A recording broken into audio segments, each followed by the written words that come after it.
Bloody Kansas by Alexis, Maria, Emily, and Cassandra. Bloody Kansas was a series of divisive and violent events in Kansas in the mid-1850s. Border ruffians are people who acted violently. In this case, they were pro-slavery and they looted and destroyed Lawrence, Kansas. John Brown was an abolitionist from Ohio, assaulted and murdered 5 pro-slavery settlers with 7 of his followers, including 4 of Brown's sons and his son-in-law. The invasion of ruffians happened on May 21, 1856, while the massacre happened on May 23, 1856. The invasion of ruffians took place in Lawrence, Kansas, and the massacre was in Potawatomi, Kansas. Before the event, the Missouri Compromise was discontinued, but the Kansas-Nebraska Act was passed, unlabeled territories, and gave the states an opportunity to vote to continue slavery in new states. This led to pro-slavery and anti-slavery settlers arriving in Kansas.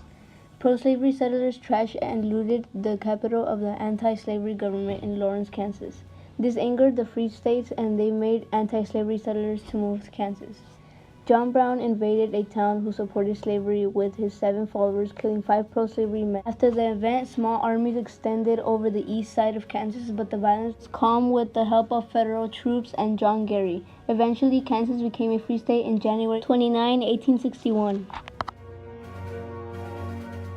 The Bloody Kansas event divided the nation because of its brutality. The vandalism from pro-slavery settlers, like in Lawrence, Kansas, angered the anti-slavery settlers, which caused them to take revenge and further angered pro-slavery settlers. Both sides committed harm to each other, starting to dissolve the nation with controversy. The Kansas-Nebraska Act abolished the Missouri Compromise and caused the event Bloody Kansas. In the Kansas-Nebraska Act, new states were determined by popular sovereignty, where the people got to vote. If new states were to become slave states or free states, this made pro-slavery and anti-slavery settlers to flood Kansas. If the Kansas-Nebraska Act wouldn't have happened, Bloody Kansas wouldn't have happened either.